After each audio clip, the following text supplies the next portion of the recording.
Sharia scholars, together with industry experts, got together and designed the first Sharia screening methodology with Dow Jones back in 1999, which was an amazing achievement, to say the least.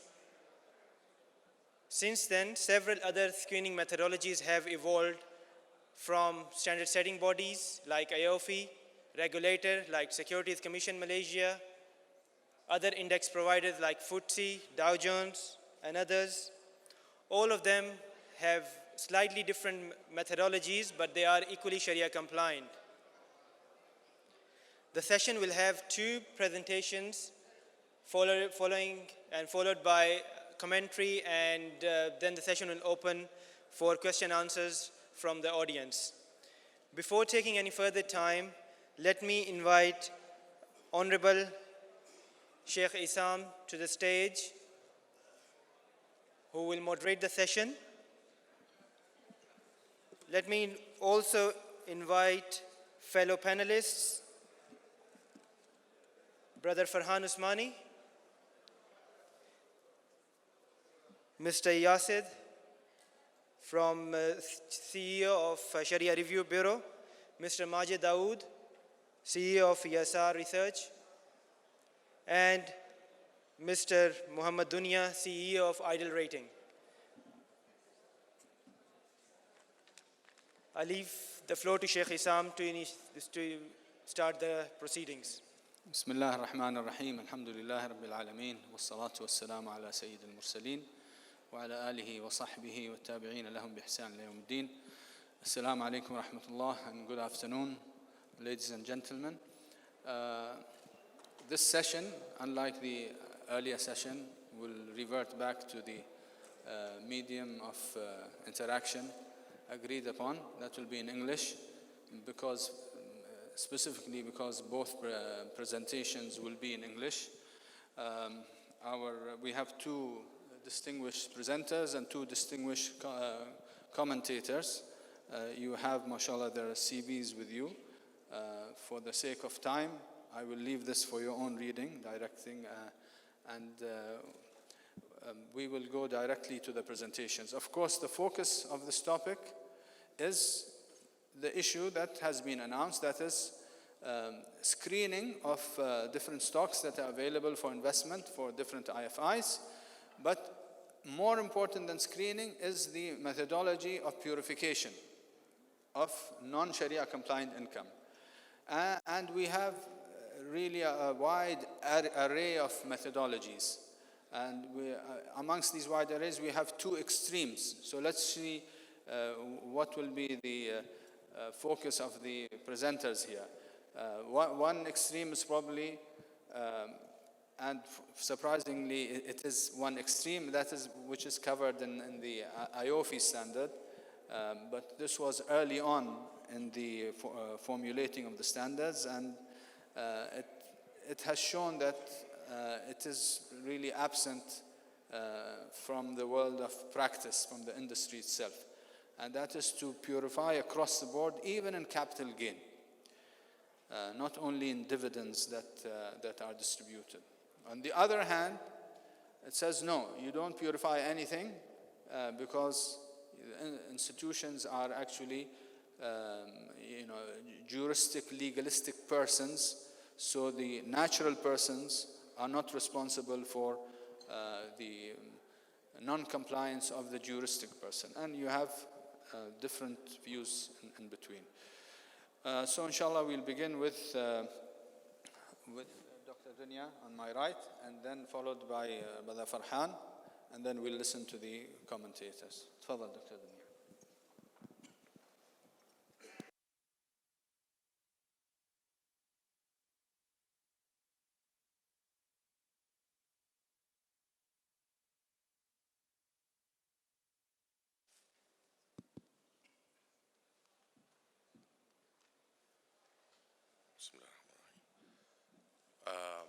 I see a lot of friends and colleagues who helped advance the industry with me for many, many years. So thanks for being here, and thanks for sharing the knowledge with us. Before I talk about purification, I'm just going to give a quick background about idea ratings. really fast, which set the stage to what purification is. So Ideal Ratings, a company based out of San Francisco, we started back in 2006. We focused on Islamic finance, then we expanded into ESG. This is called responsible investments, which is basically you are expressing your views and values through your investments. It ends up being someone who cares about the environment and don't want to invest in certain companies that damage the environment, or social responsible or Sharia compliant investor that would like to avoid investing in companies that has major revenues from interest, alcohol, and so on. So we have a global presence which really helped us to understand the difference between the different views of Sharia compliance in different countries across the world. We have offices in San Francisco, London, Riyadh, Singapore, and Egypt, where I'm originally from.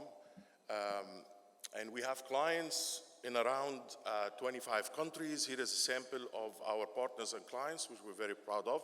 The most important thing about this slide is we tell you there's around 70 different guidelines that exist today in the world. Different views of how we look at a company from a Sharia compliant perspective, and then the different methodology that they follow for purification. All of them are backed up by prominent scholars who we worked with. We work with almost all different Sharia boards that are there. We respect all their opinions, and we, as Ideal Ratings, we keep a library of all these opinions, and we keep on improving and hopefully advancing the industry by sharing the knowledge across the different boards. So now I'm going to talk about the different purification models, and purification, like the definition of purification.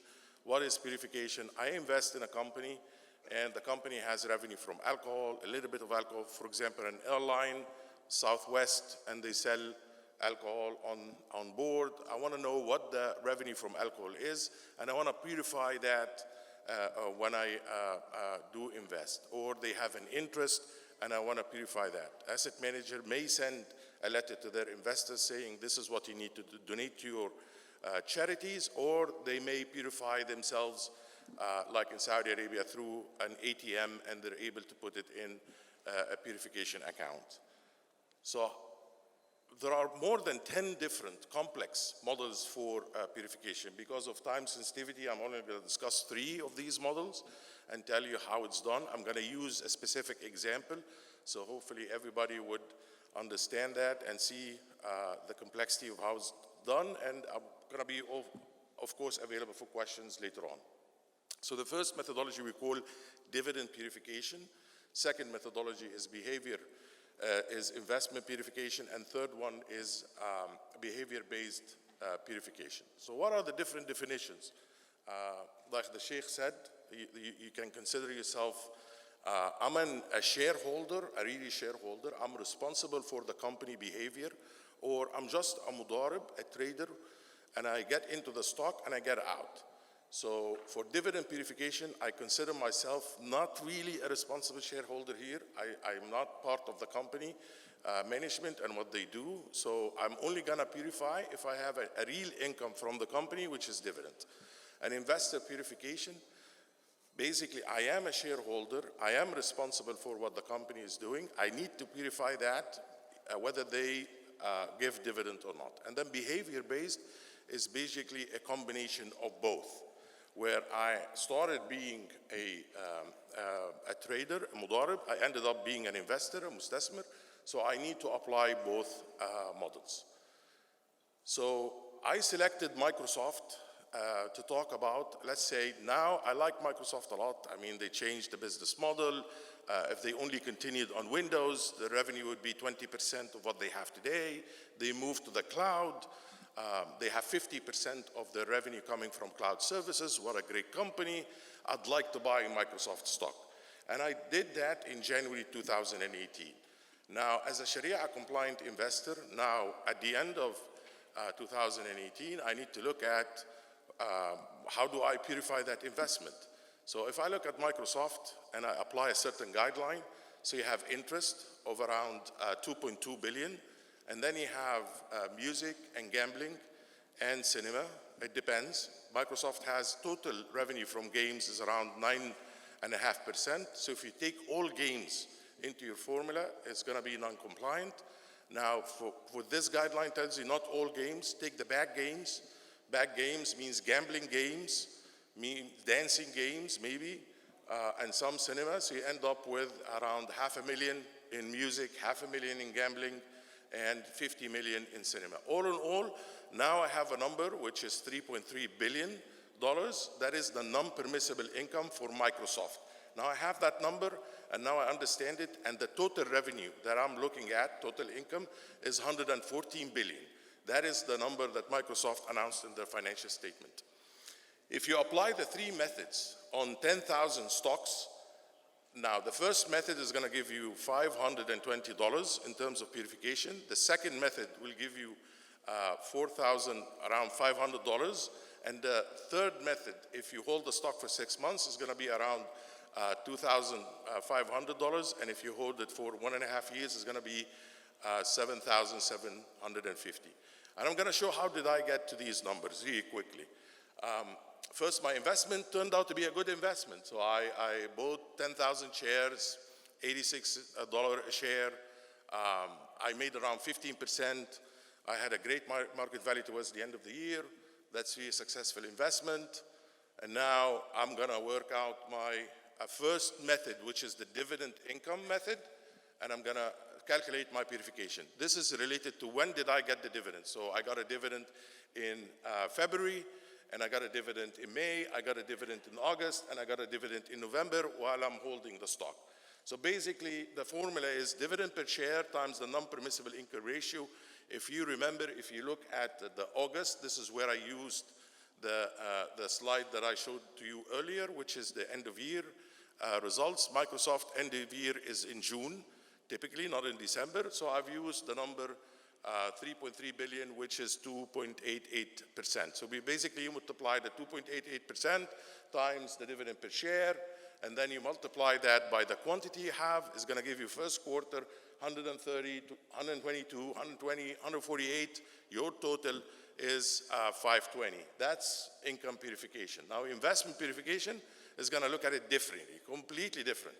So I'm going to look at the number of days that I hold the stock. That's really important. So for the sake of the example, I said I did not do purification Q1, so I combined it Q1 and Q2. So in June 30th, I hold the stock for almost half a year.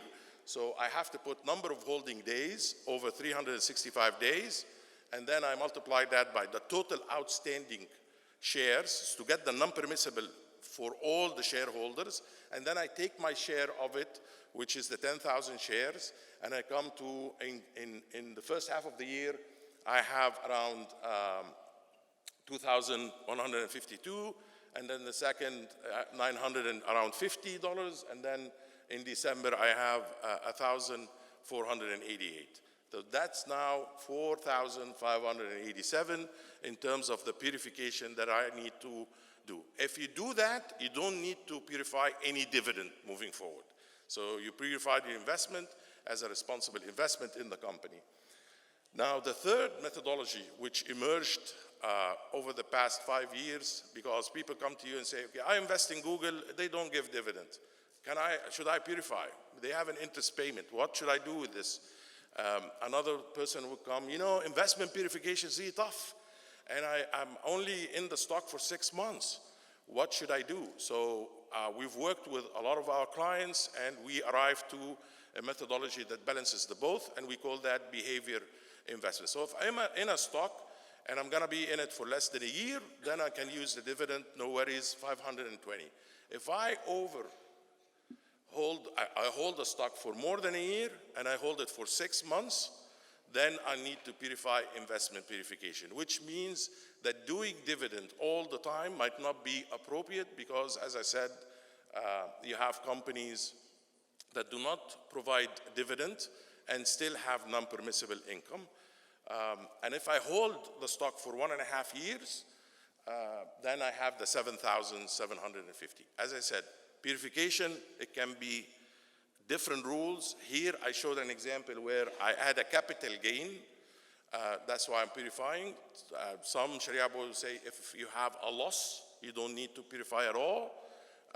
And these are different rules that we work with the Sharia advisors and Sharia boards. We have around 70 different rules and guidelines, as I mentioned.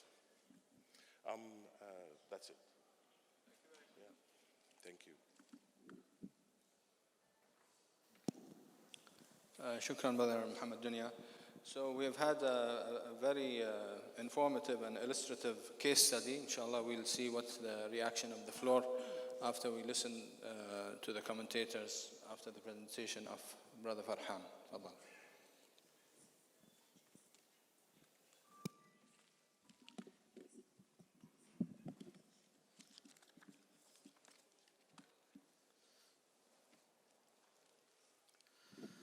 Bismillah ar-Rahman ar-Rahim.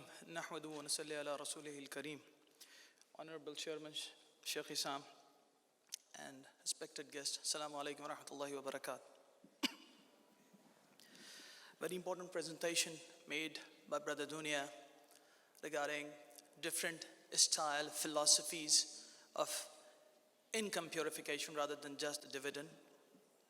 And globally, there are three major areas that are being discussed when we talk about Sharia compliant investments in equities.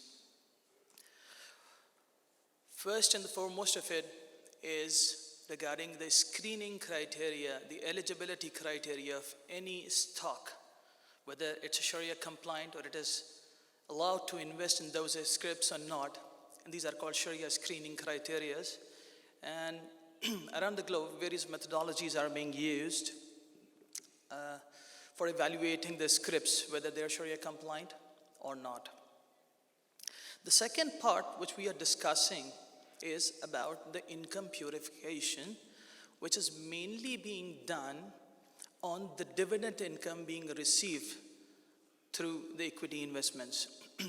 And there are various methodologies being adopted currently and being practiced around the globe, or are being suggested by the scholars and experts of the subject.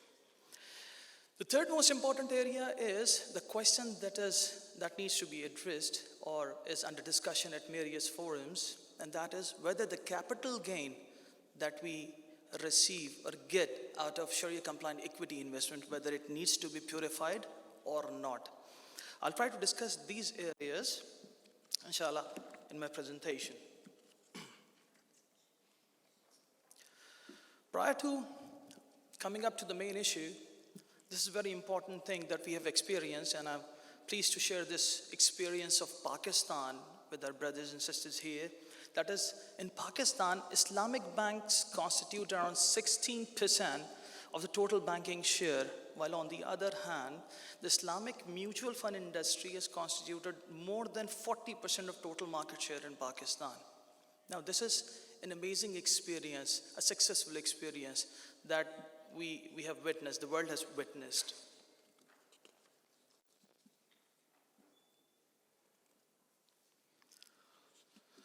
As I mentioned earlier, globally there are various practices being used around the globe for purification, for evaluation criteria, and major criterion used around the globe for screening the stocks include Dow Jones Islamic Market Index, MSCI, Standard & Poor's, AOFI, and KMI, which is Karachi Stock Exchange Mizan Islamic Index. Now coming to the purification area, one extreme side that is unfortunately not being practiced or is not, we are not witness to its practice is the methodology that is being suggested by Accounting and Auditing Organization for Islamic Financial Institution. The methodology suggests that whatever the non-compliant income a company earns, that needs to be divided by the total number of outstanding shares, that is the shares issued. And at the end of the period, whosoever has invested in that company will multiply the number of shares held with the non-compliant income per share, which means to arrive at the amount of his or her share of the non-compliant income in the company. But there are certain practical challenges and issues in this kind of screening, and that is the main reason why it is not being practiced anywhere.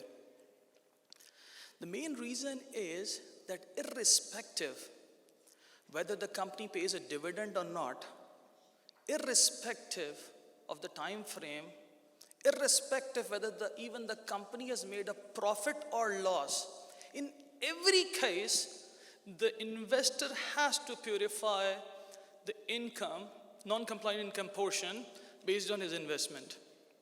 That is the main reason why it is not being practiced anywhere in the world, in the main majority markets or big markets. On the other hand, there are other methodologies or ways whereby to identify the income, and which is usually that non-compliant portion is divided by the net revenue, gross revenues of the company, and multiplied by the total number of income received or dividend held.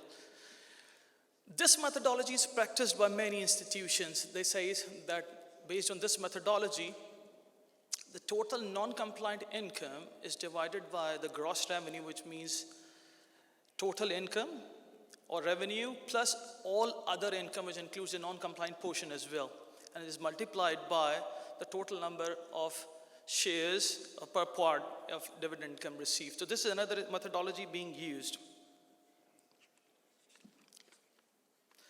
I've taken an example here whereby, take a simple example of a company whereby, let's say, if the sale is 100,000 while the cost of sales is 40,000, so gross profit comes out to be 60,000. Expenses includes 20,000, operating profit will be 40,000, and non-compliant income comes to 5,000. So dividend declared is 45,000, and assume that 100% is dividend being paid to the shareholders. So dividend per share will come out to be 45 rupees per or dollar per shares. Now, based on this methodology, if we divide 5,000 by the total number of shares, it comes to rupees 5 per share, which means 1,000 shareholders. Each shareholder will have to purify 5 rupees or dollar multiplied by the number of shares they held. As against that, the currently practiced mechanism is that they calculate the total non-compliant income being earned by the company and divided by the total revenue earned by the company, and it is being multiplied by the dividend received by the company to arrive at a figure of charity that needs to be paid to purify the earnings from that company. This is the criteria being used, and which comes in between the two extreme criteria that are being suggested by the scholars and the experts of the subject. So, taking this example, if AAOIFI criteria is followed, then the whole amount of non-compliant income, that is 5,000 rupees, will be purified, obviously. But on the other hand, if we calculate the current practices, there is a big question being asked to the experts and the scholars that the amount doesn't come out to be the total of 5,000, rather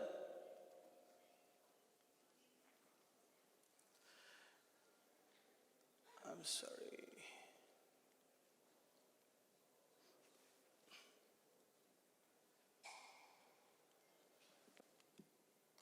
Okay.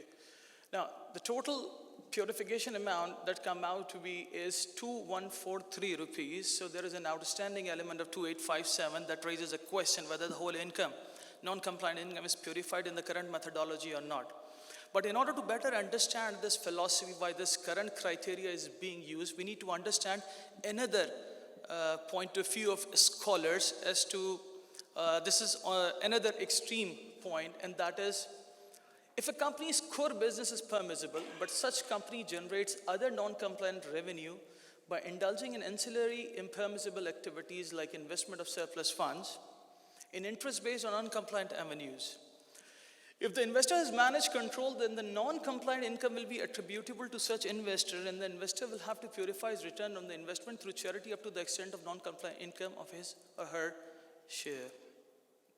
Which means this criteria suggests that if somebody who's an investor have a share in any company and has a controlling right of the management in that company, then that investor needs to purify the complete income because you have the whole control of the company. On the other hand, If you are a minority shareholder and you have non-controlling rights in the company, then you have to fulfill certain responsibilities, which means at first you have to inform the management and instruct the management as one of the shareholders or partial owners of the company or a partner in the company in the form of a shareholder to stop indulging in any non-compliant business activity, because the management is working on behalf of the shareholders as their agent, while the principal are the shareholders. And once they have instructed and given this instruction to the management of the company, then any non-compliant act that the management is involved in will be the responsibility of the management and not of the shareholder. Thus, in such cases, if he has fulfilled his responsibility of instructing the management of not entering into any impermissible activity, then there is no need for the investor to purify his or her income.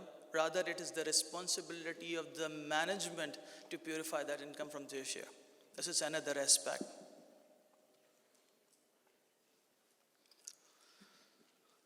The Sharia basis that a scholar suggests for this point of view is an investor with management control is directly responsible for the decisions and actions of the management. Management is the agent of non-managerial investors. So if the non-managerial investors explicitly prohibit the management from non-compliant investments, then the manager will not be the agent of such investors in those non-compliant investments. Therefore, these non-compliant investments will not be attributable to the non-managerial investors.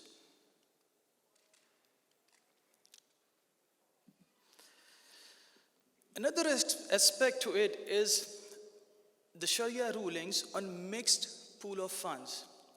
Mixed pool of funds, that is al-mal al-makhlud, refers to a pool of funds in which compliant and non-compliant funds are held together, like a bank account where revenues from permissible business, for example, garment manufacturing, and revenues from impermissible contracts like interest-based investments are deposited together. The first outflow from a mixed pool of funds will be considered permissible up to the amount of permissible funds in the pool. Through this criteria and guideline, it is suggested that if it's a mixed pool of funds, the references are from Fiqh al-Buyu, written by Sheikh Taqi Usmani, that from the mixed pool of funds, if there is a non-compliant portion and the other is a compliant portion, if this is mixed together, then the first amount comes out to will be considered as halal and permissible to the extent of actual contribution of the halal income or halal part in it.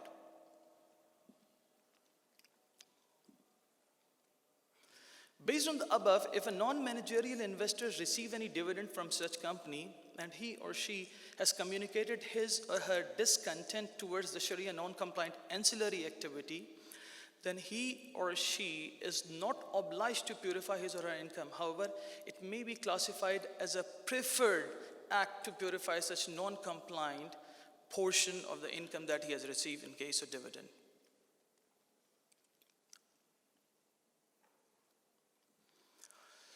Basis for calculating the non-compliant income: while calculating the charity, revenue will be used as base amount, because as per our assumption, the Sharia non-compliant revenue is being mixed with the revenue from core operations. So this mixed pool of revenue amount will be used as base amount for charity calculation and not net income or profit amount. That is also being suggested by some scholars and experts, that if we use the net income or profit as a denominator, then we may be able to cleanse the maximum amount or the total amount of non-compliant income from the dividend received. But the reality is, as this is mixed and the accounting basis being used by the companies are on accrual basis and not on cash receipt basis. So if that is the case, we are not able to identify the exact amount being received as impermissible and vice versa.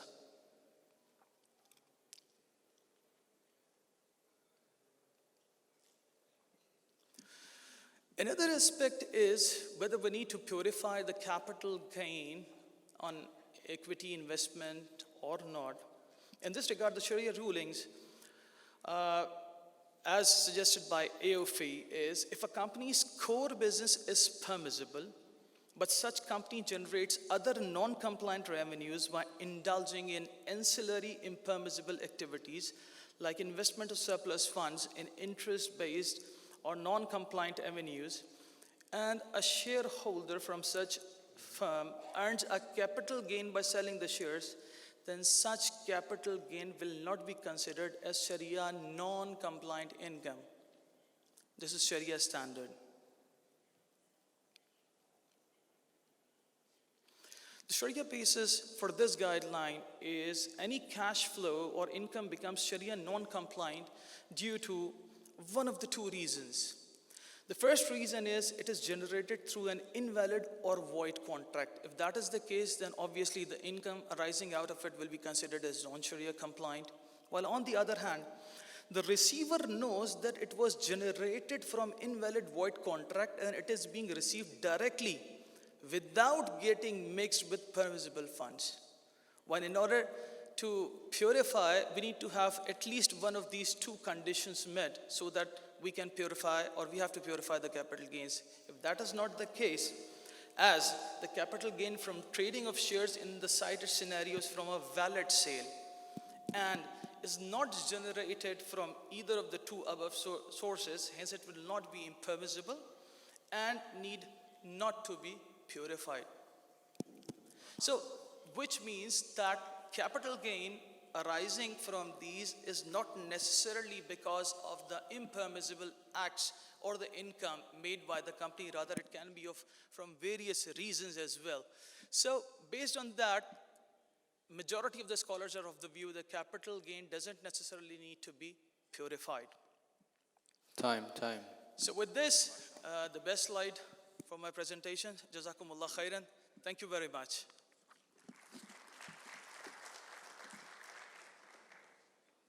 I should have waited 1 second before you said Jazakallah. Okay. We inshallah move the floor to the commentators. Sheikh Yasir Dahlawi. Tafadhal. طيب بسم الله الرحمن الرحيم الحمد لله والصلاة والسلام على سيدنا محمد وعلى آله وصحبه وسلم. First, I would like to thank the presenters for presenting this valuable information about purification.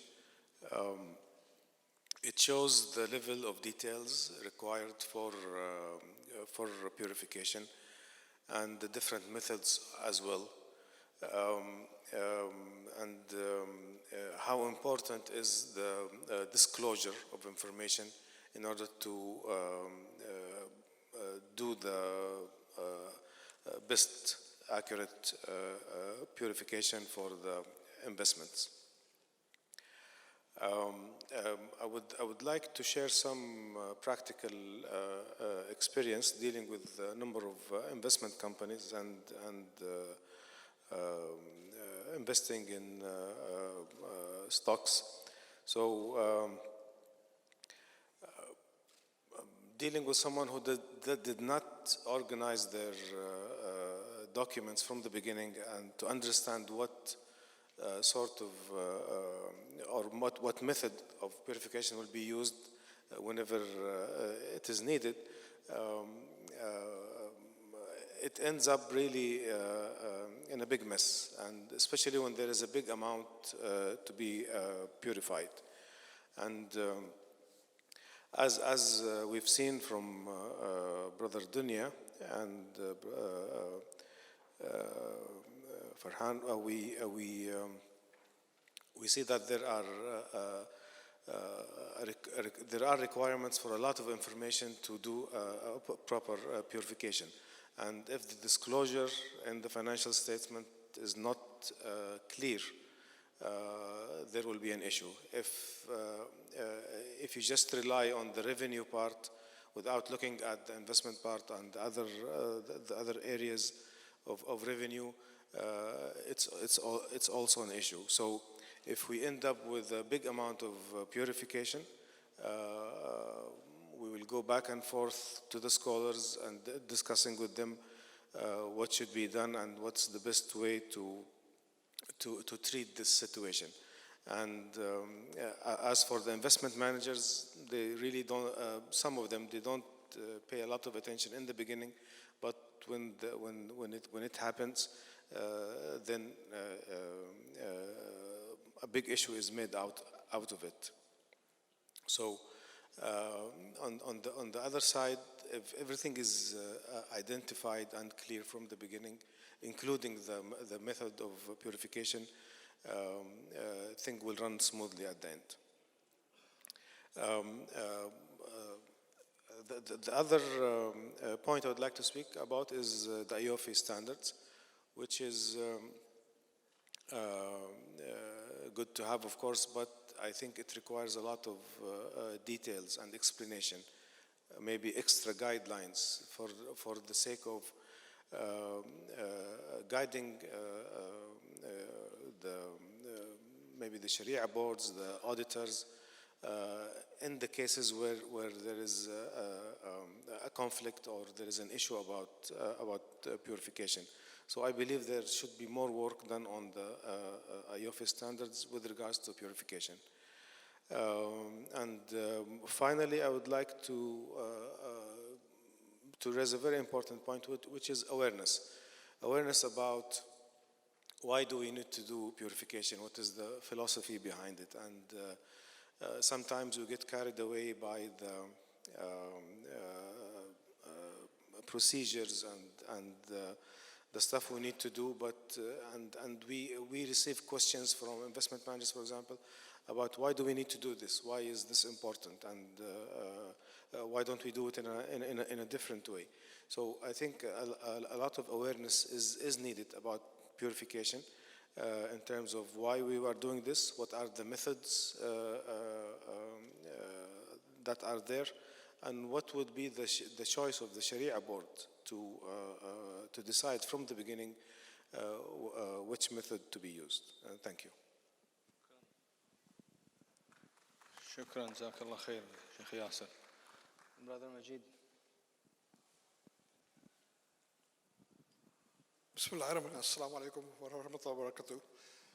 Having listened to these wonderful presentations that were very detailed and very informative, and also I'd like to take this opportunity to thank AAOIFI for inviting us here to make the comments. In terms of Sharia stock screening, purification has long been an issue with regard to attaining accuracy of the data and its availability with detailed information to meet the requirements of Sharia.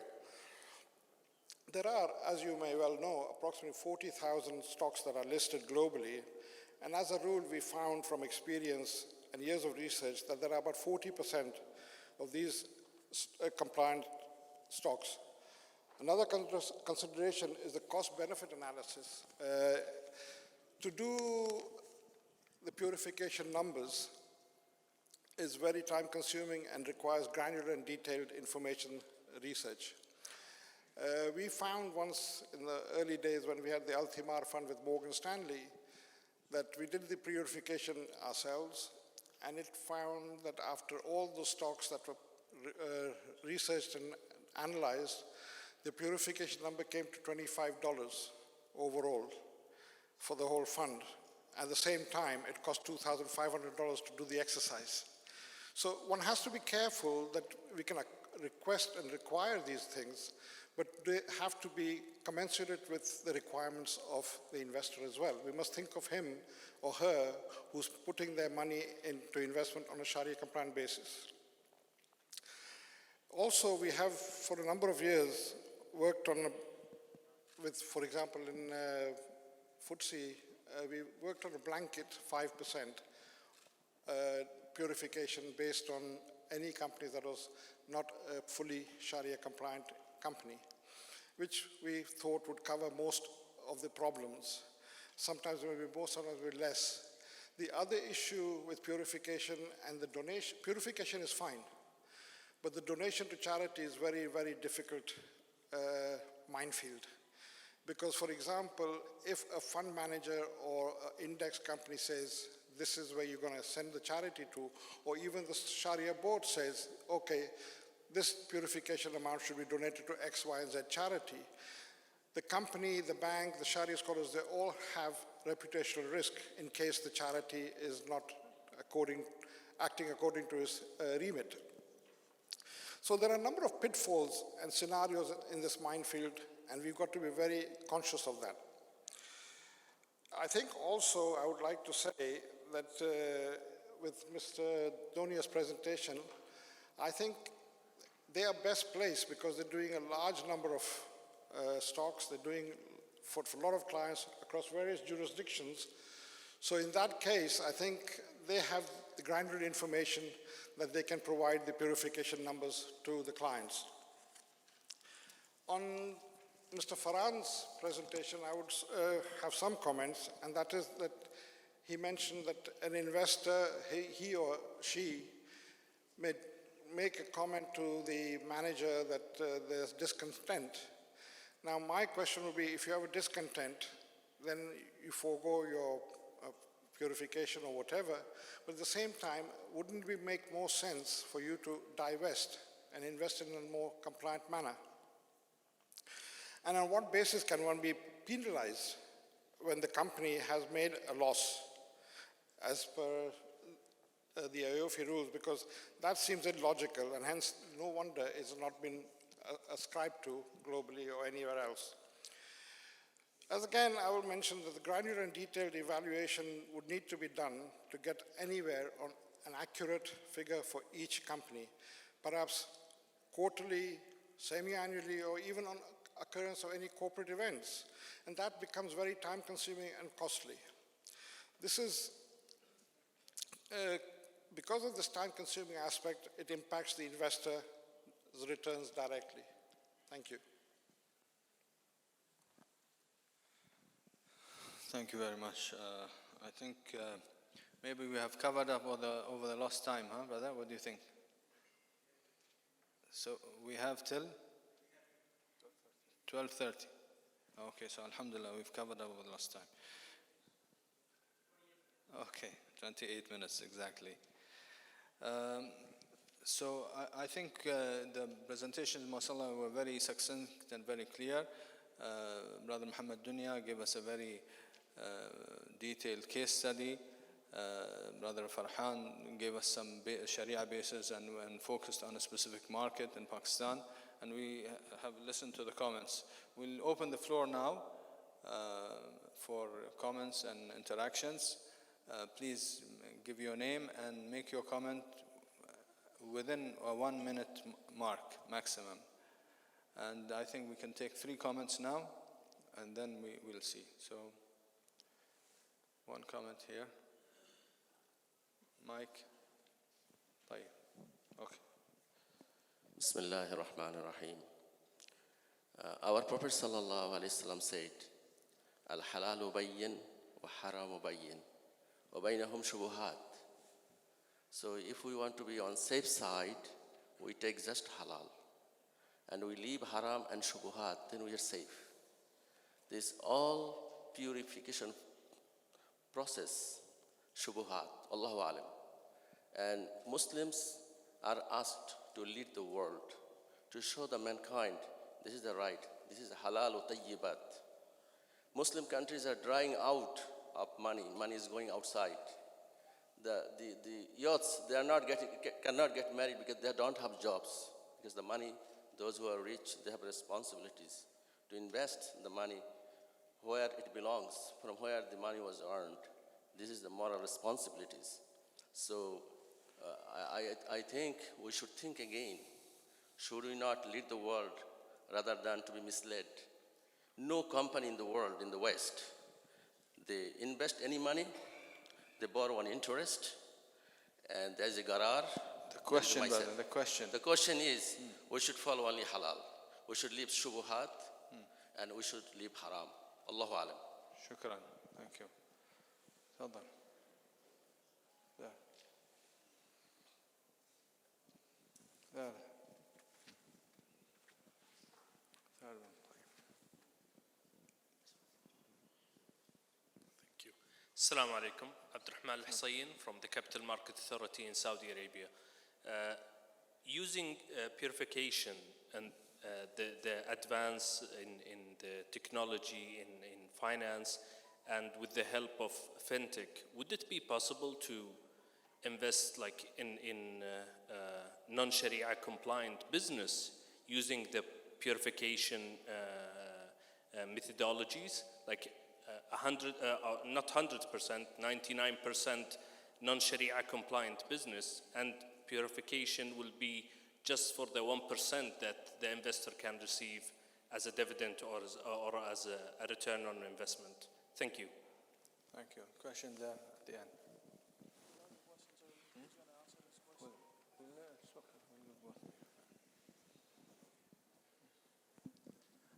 Assalamu alaikum wa rahmatullahi wa barakatuh. My name is Bashar Qasim, and I'm from Azad Asset Management. We are a Sharia compliant wealth management in the US. I just want to share our experience because this is exactly one of the areas that we have a lot of challenges in. First, we've been actually doing purification since 2005, and it was verified by IFAS and also Raqaba. They are aware of the challenge that we do. But the area continue to be challenging because knowing the exact revenue coming from impermissible activity, it's a challenge of data. And I think the industry has to work together to spend on more resources and more research to identify and rely on robust process to estimate these revenue. I believe it is possible, but it's a collective effort of the industry. So knowing this, with the sometimes lack of such information, we still have a doubt that that there could be a revenue not accounted for. So in this case, the rule that or the the ayah that says فَإِن تُبْتُمْ فَلَكُمْ رُؤُوسُ أَمْوَالِكُمْ, when the revenue portion is not or could not be identified, why we could not rely on some evidences of substantiation, at least to get rid of the income, and just to be on the safe side, maybe since we accept the 5% as the maximum tolerance, why not, for example, taking 5% of the net income in the cases where the revenue cannot be identified, just to rely on something that has a substantiation? That's my question. Jazakallah khairan, brother. I couldn't agree more to what you have said, mashallah. Data dissemination or getting the correct information is the biggest challenge being faced by Sharia compliant investors or fund managers at this point in time, because usually they follow a specific pattern whereby the only source that you can get the exact amount is the head of other income, whereby usually they clubbed it in one head. And as we evaluate the company on the basis of its nature of business, if it's halal, which means the major revenue is from the halal, but on the other income head, they suggest or discloses various, sometimes by some companies, the area or the head from which they earn non-compliant income, sometimes they club it. So this is the challenge, exactly. Now, on the other hand, we need to understand while evaluating any particular company from the perspective of investment. And that is the reason why scholars have developed and guided us as to, we need to evaluate by screening that company through a proper criteria.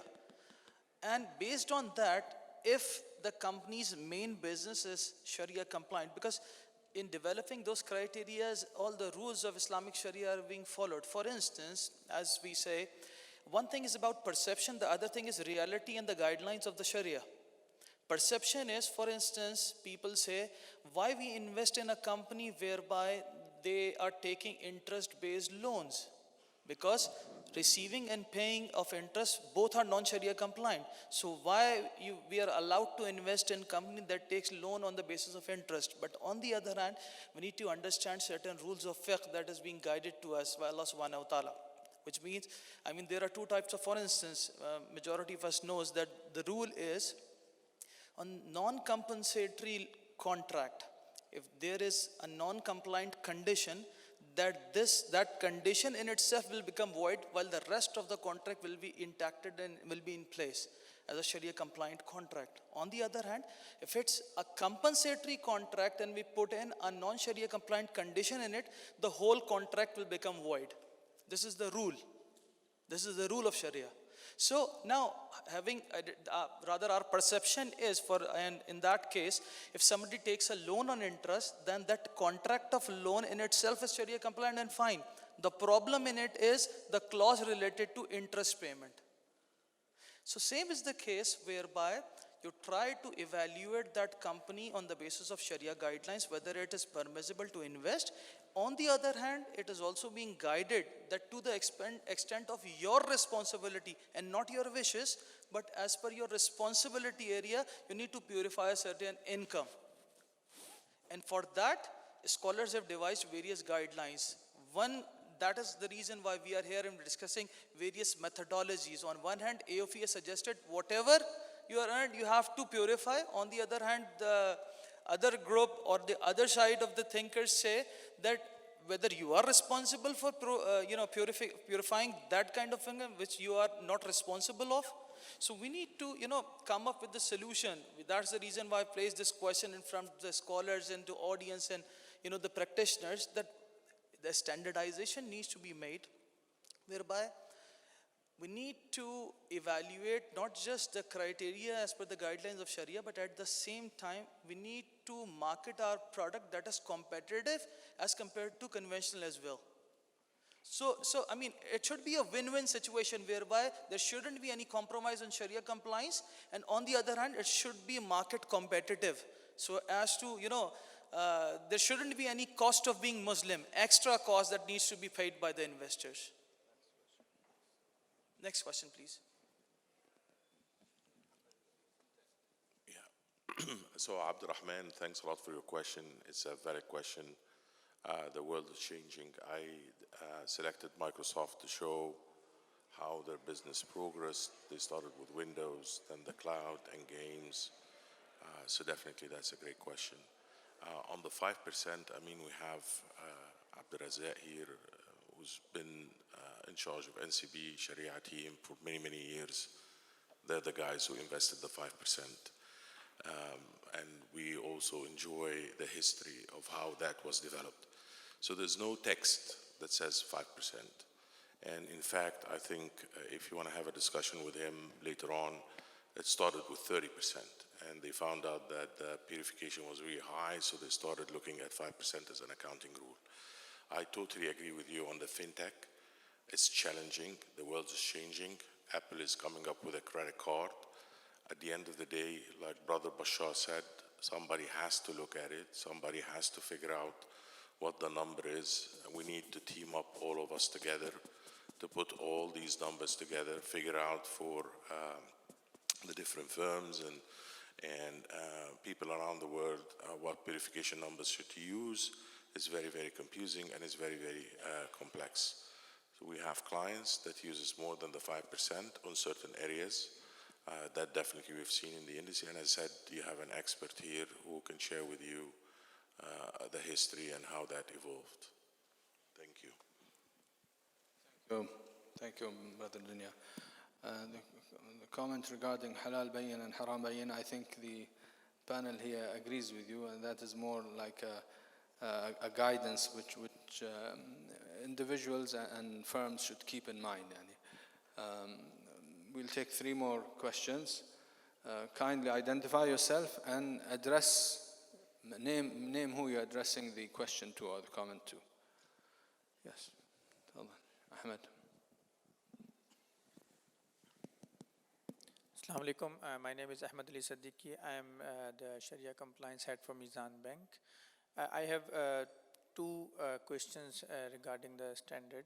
Once, as we have discussed, that the current IOFI Sharia standard about screening is not being practiced by any bank in the world. So, which means there is an urgent need to review and revise this standard. Then other thing about the data challenge. I think one suggestion could be that what we have tried in Pakistan as well. We have asked our Securities and Exchange Commission that please make mandatory on all the companies listed in the stock exchange the following items as a disclosure. So we have made a list of disclosures and we have requested this SECP, and they have actually issued a circular in this guide. So maybe on a similar guidelines, IOFI can issue a guideline with the standard or an annexure that it is suggested to those companies who are listed or they want to be Sharia compliant. These are the following disclosures they must try to give in their annual accounts or in their statements, so that as a result, companies should know what they should disclose, and the investment companies have the right data available at the right time. The third comment is again a Sharia question. Maybe Sheikh Isam, you can answer it, or maybe any other panelist. That although as a minority shareholder, I have not taken a decision on behalf of the company to invest in a non-compliant business. But after having said that, the company has passed on the income from compliant sources and non-compliant sources to me. So yes, I am not part of their crime or sin, but I is saying that I am not responsible to even purify. I think this need to be discussed among scholars. So as an investor, we are clear that if we know the income is coming to us, although we are not part of that, so saying that we are not responsible to purify it, that's a bold decision, I can say. Thank you. Thank you, brother. I agree, again, emphasizing on the IOFI standard. Yes, I agree with your views. Now, on your question regarding the, minor investor in a company, we have dealt with different situations, dealing with different companies in different jurisdictions, and what I can share with you is that at least there should be disclosure. There are different decisions sometimes based on the Sharia board views, but there should be at least a disclosure. And for example, in some cases, maybe the fund will not do the purification for different reasons, but he should disclose the information of purification, and the investor then can do his own purification. The same goes with on the financial statements. If you're talking about one stock, it could be the same if the information is there. And I've also, out of experience, I've seen some screeners will not pass a company and will classify it as non-compliant because there isn't enough disclosure in their financial statements, even though they were. I would just like to, maybe we could have discussed it at office or during outside, as Brother Ahmed is, when we are from the same institution. But I would like to just add one thing that, as I mentioned, the rule is that if the money is mixed in a pool, whether it's Sharia compliant or non-Sharia compliant, then the first part of it coming out of that pool would always be considered a Sharia compliant. And we are talking about minority shareholder. If the whole of the dividend income is divided and the whole of the shareholders are majority shareholder is Sharia mindset, then his or her responsibility is to ensure that the management should not indulge in any non-compliant activity. We are talking about the minority shareholders. As minority shareholder is responsible to the act that he or she should instruct the management that you should not indulge or involve in any non-compliant activity. And now, even if the management is involved in any non-compliant activity, then the part of the dividend income comes out first to him will be considered as compliant. That's the scholar's point of view.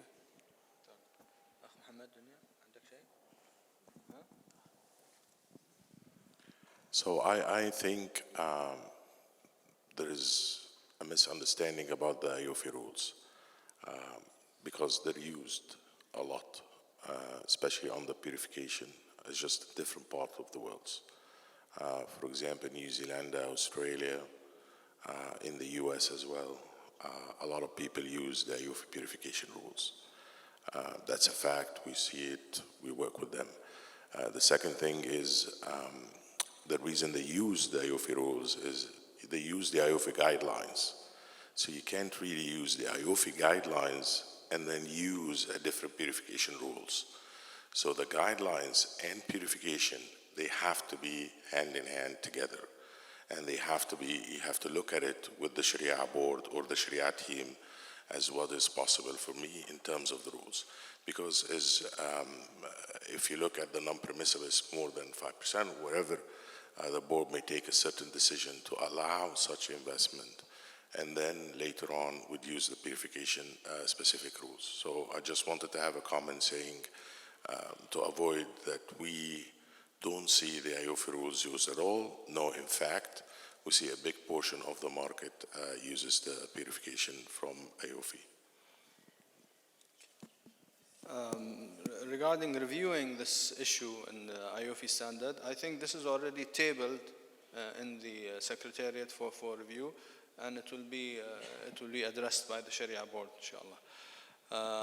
I think one thing which maybe the panelists could have addressed, maybe inshallah in next coming occasions or sessions, and that is whatever the model, whatever the system of purification is, in reality, the institutions, as far as I know, do not purify whatever model they adopt, the institution. I'm not talking about the individual shareholder.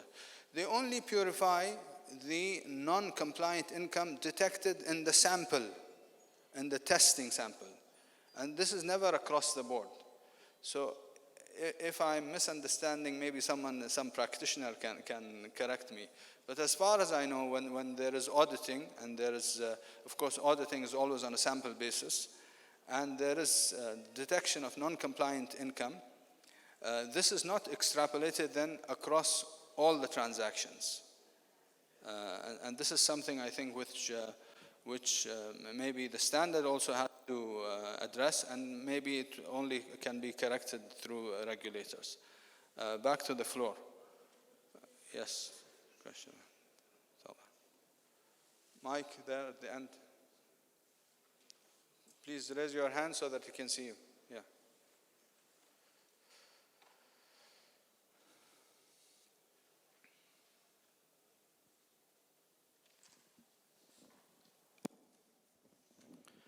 Thank you. My name is Ehsan, and I'm from Pakistan, a consulting company, Isaac.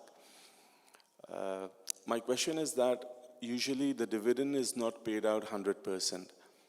So any income from the non-Sharia compliant avenue becomes a part of the retained earning. And that is again invested, and that generates revenue again.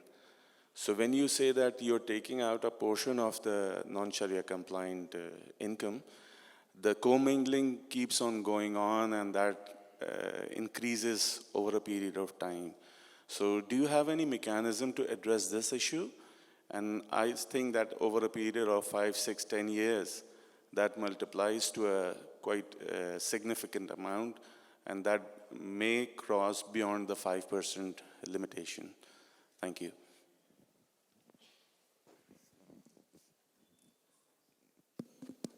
Thank you.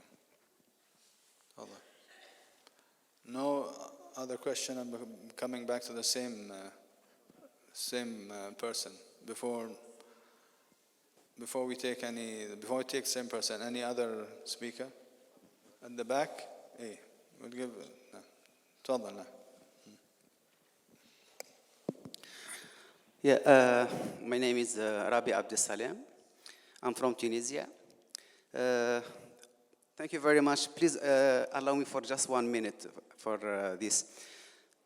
To me, the first audience, he mentioned about al-halal ubayyin wal-haram ubayyin. I think getting out from this session, I feel the message is more, no problem. You can invest, and later on you can purify using this methodology. I think the main message should be al-halal ubayyin wal-haram ubayyin. If you continue investing in non-compliant product, that company will continue producing. and so on. So we should try to find some way how we stop investing in non-compliant. If we already invested in non-compliant, yes, we can use the methodology, but the message should be for all the investor, either fintech or anywhere, stop investing in non-compliant product, because by this way you are helping non-compliant company to continue their activity. Thank you.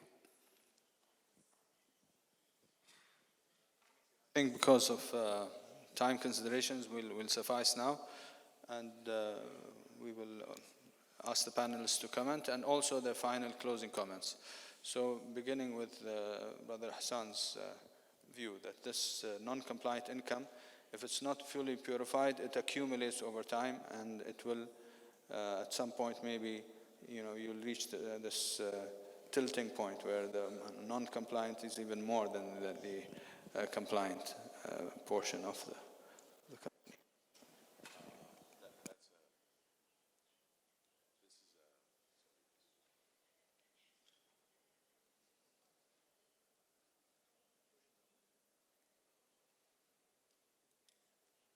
Sorry, so that's a very good question, very technical question. The way to solve that is actually you get transactions, buy and sell transactions, and you look at, that's why in my presentation on Microsoft, I put each quarter, so it has to be done on quarterly basis, and it's the actual money received as part of the transaction file that you get from your broker for all the holdings. And for each quarter, you will do the financial statement review, you will identify the non-permissible income, and you have to do it by quarter. If you don't do it every quarter, you'll do exactly what you said, which is non-purified money goes in, and then you end up with the problem. So that's, I hope that answers your questions. It has to be done quarterly, and you have to do it through the transaction file that you get processed through. I would like to reply to the comments made by the gentleman brother from Indonesia. Brother, we need to, I totally agree to what you're saying with regards to, obviously nobody is allowing or suggesting to continue to invest or promote the non-compliant part of the business of any company. But on the other hand, we need to be realistic at the moment. For instance, in majority of the countries, even in Muslim countries, how many of them are? Just refer to how many countries are there where they have Islamic financial system in place. Or a subset of it is how many countries have 100% Islamic banking in place. There is a portion to it.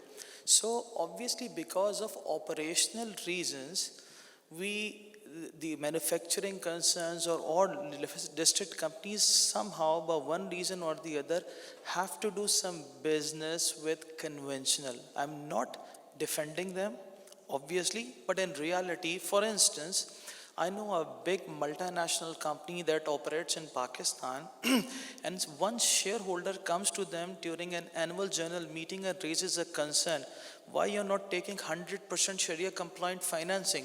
Because being a shareholder, I want you to take 100% Sharia compliant financing.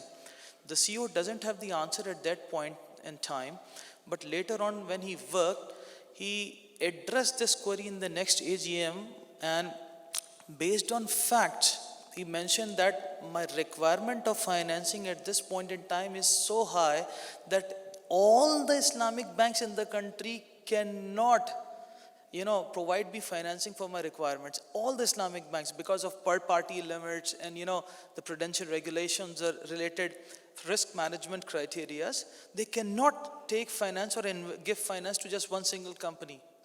All the requirements. So if that is the case, in order to convert their business into Sharia compliant, on one hand, the Islamic banking industry size is growing up. On the other hand, the company keeps on converting their projects into Sharia compliant financing or self-financing.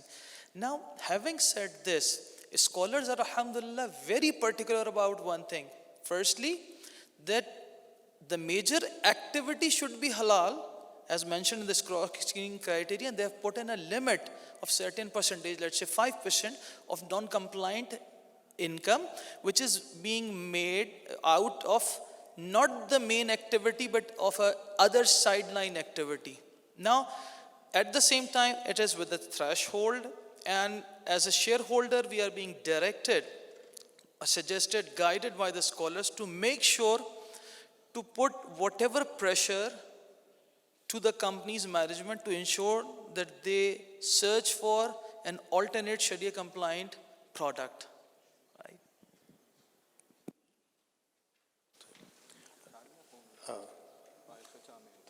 On the same point, these standards and including purification are not meant to establish a new business on it. And as my brother said, the main activity of the main business line should be Sharia compliant.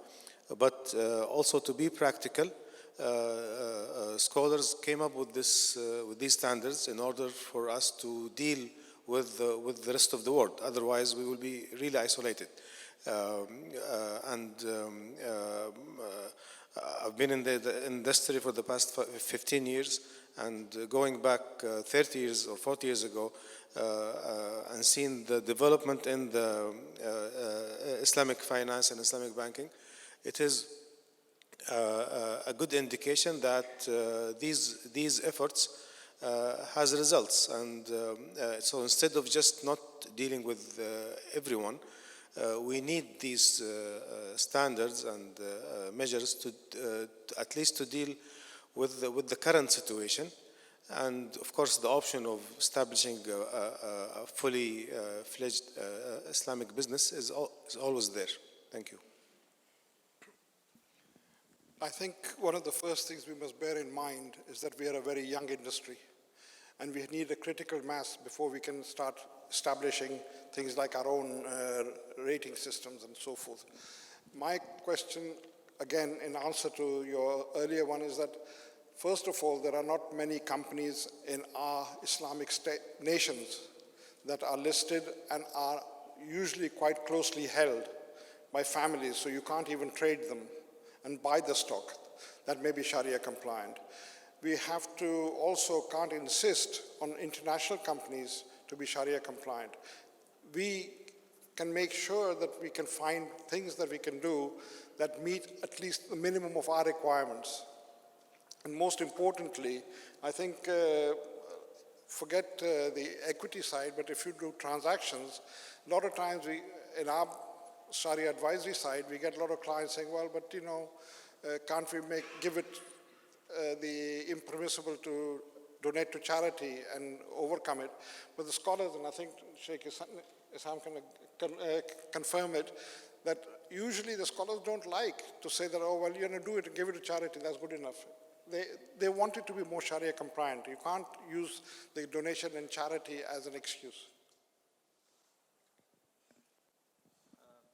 Thank you very much. And the comment addressed also now by Brother Farhan, I'd like to remind all of ourselves that when this Sharia standard was first passed by the Sharia Board of IOFI regarding investing in mixed companies that have where the core activity is Sharia compliant, but you have different issues, and therefore we have these screening ratios. There was actually a heated debate amongst the members of the Sharia board, because that was not the situation before. This was allowed around 20 years ago when the standard was passed, and it was in the end, of course, it passed because of the majority opinion, and there were qualifications which I think we need to remind ourselves of, because at the time of the passing of the standard, there was emphasis on the fact that when we invest in these mixed companies, we should participate as actively as possible in the AGMs and call upon the management to revert more and more into Islamic financing, and do what we can in order to address these non-compliant issues. Over time we have forgotten this, and we have sufficed ourselves with fulfilling the screening ratios in order to invest in the first place, and we keep it there. So it's good that you brought this up, and this is a reminder. Alhamdulillah, the interaction was cool-headed. I was worried there may be some sparks coming off. But on your behalf, I will thank profusely the panelists and the presentations made to us and the comments by the commentators.